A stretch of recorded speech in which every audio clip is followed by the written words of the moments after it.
And one. Hey guys, we're live again right here. We're going to talk a little bit about this front engine dragster right here. This is a cool one. Scott Hannum is the owner of the car. How you doing today, Scott? I'm doing well. How about you? You know what, man? Just checking out all the cars, buddy. I'll tell you what, man, there's some beautiful automobiles here today. Tell us a little bit about this bad boy right here. This is an original Top Fuel car that raced in a number of different classes between 1968 and about 1973. Started off as a top gas supercharged dragster running out of Blue Springs, Missouri. And then after about 4 years of top gas competition and doing really well, they decided to go big time and get into Top Fuel. And so they upgraded, they stretched the wheelbase of the car out to 185 inches and upgraded the rest of the equipment to run Top Fuel, which is nitromethane. Right. And then they competed for about two and a half years in that class, and decided to kind of put the car away. The whole transition from front engine dragsters to rear engine dragsters was happening right at about that same time. They didn't want to run a rear engine car, so they sold the car, and they never really knew what happened to it after that. They lost track of it, and it went through a series of owners that we're not even totally sure about. But we know somehow the car ended up in Seattle, Washington, and a guy by the name of Mike Mooney found it there. He was an old-time Seattle drag racer, bought the car, not knowing the history, and then he ended up moving to Helena, Montana, brought the car with him. It sat in his garage for about 8 years, and then he decided, well, I'm never going to do anything with this. He put it on Craigslist under a garage sale, and that's where I happened to see it. Wow. And went up and bought the car and brought it back, and it still had a chassis tag in it though. We were able to trace that serial number down and found the original chassis manufacturer and the original owner, who was still alive, and we proceeded to restore the car back to how it was exactly in about 1971. How cool is that, man? So the restoration that you put into it, how long was the build? It took me about 3 years to do the whole project. Wow, now, and you just go around, you do some Cackle Fest, or do you race it at all, or anything like that? The car is original to 1971 specifications, right, and everything else. So it really won't pass any of the modern safety requirements, right, that they have these days. Even in the nostalgic classes, right, it won't pass. So it could technically be upgraded to compete, but it would be too risky and really of no value to do that. Right. So it would actually be cheaper to just go buy a competitive car than it would be to upgrade this one and ruin the original value of it.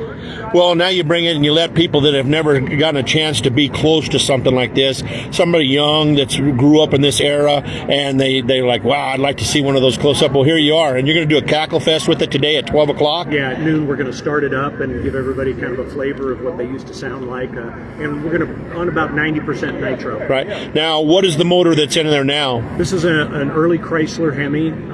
Most of them used 354 and 392 motors. That's what this one is. And out of about a 1957-58 Chrysler. So this car, what would it run in a quarter if you was to take it down the quarter right now? What do you think this car would do? The quickest and fastest this car ever went was a 6.48 seconds at 223 miles an hour.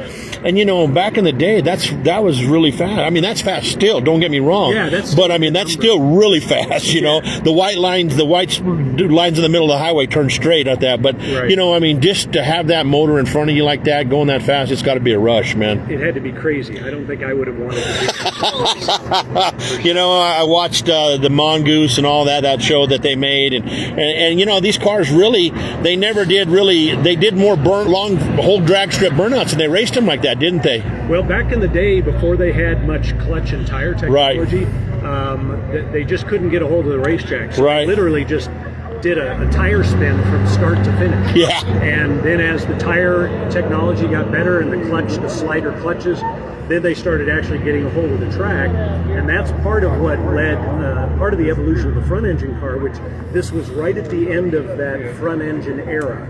You started seeing the motors being pushed farther and farther out ahead of the driver, to try to get ballast forward to try to keep the front end on the ground. Right. Because once you got a hold of the track, you just wanted to do a wheel stint. Yeah, what a rush, man. Yeah. Well, I tell you what, I really appreciate you taking the time and talking about the car. It's beautiful. Thank you for keeping the history of drag racing going, because like I gave you a sticker today from CDR, and that track is where it started with me in the drag racing, and I just love at NHRA today. I'm a big John Force and their family friend. Just a good bunch of people, man, and I just really take pride in bringing this kind of nostalgia around. Yeah, that's great. Well, we appreciate you being part of that process, right, and keeping it alive. And one of the things that's kind of interesting in the CDR days here in Colorado, at one point in time, there was actually 18 Top Fuel dragsters just in Denver alone. Wow. So now they're lucky to get 18 just to show up at a national That's no joke. Country. My brother was on the pit crew for a gentleman out of Pueblo, Colorado, by the name of Wayne McMurtry. Yeah, I know that. Yeah, and my brother was on his crew, and so I kind of tagged along with him one time and went up to CDR, and that's when I first seen the Super Chief funny car, and it just, I couldn't believe that these cars did stuff like that, So I was at a car show last weekend, a couple weeks ago, down in Elizabeth, and a guy, an older gentleman, was walking around with a CDR T-shirt on, or button up, and he had, I talked to him, and he had bought some of Wayne's car after Wayne got out of the business, so he had bought in pieces and parts, so he knew of Wayne too. Yeah. So big names back in the day, for Colorado racing. I understand Wayne's out in California now. If he's still alive, I don't know that. I'm not sure, to tell you the truth, either. He and I worked together at NHRA for about 3 years. And that's what I was going to say. He went to NHRA out in California, right, correct? Yep. Yeah, he was kind of in charge out there, wasn't it? Pretty far up. He was one of the, I'm trying to remember he was one of the VPs. I don't remember what his department was called, to tell you the truth, but he was there for quite a while, and he ultimately retired. And like you said, I'm not sure if he's still with us or not. Right. And Dennis Reeves and the Randy Reeves, the Reeves brothers out of Pueblo?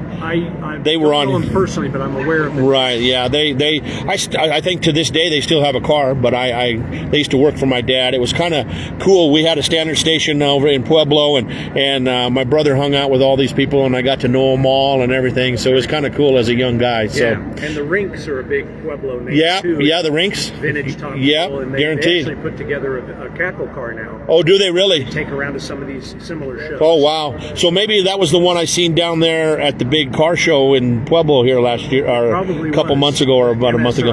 Street Rod. Yeah, at the Street Rod. Yes, I believe Rink's car was one of the cars there. Wow. Yep. So, well, I thank you for taking time with us and talking about this beautiful car.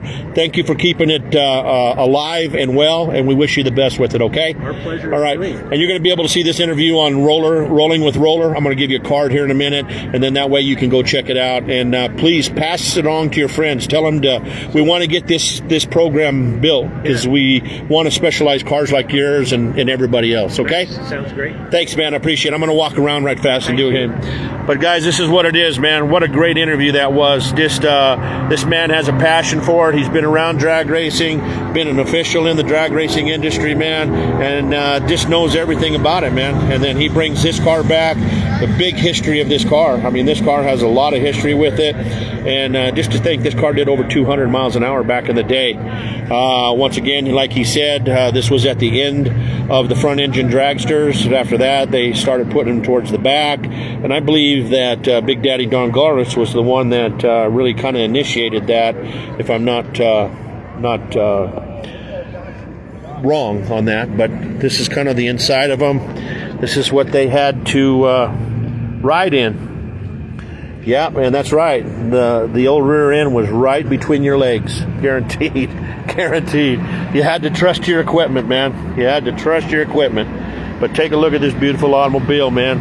So, once again, guys, this is Roller. We're live here in Parker, Colorado. We're making it happen for you, my lug nuts. Thank you guys for tuning in. Please pass this along to your friends. We're at Parker, the Gateway Classic Cars, and it's Cause for Paws Day. If you're a big dog lover, come on down, make a donation. If you're a big car lover, come on down and hang out. If you got a car, come on and hang out. But once again, we're making it happen for you right here in Parker, Colorado. This is Roller. We're going to go take a seat for a while and get something to drink. But hope you guys have enjoyed what we brought to you today, and we'll see you here in a little bit.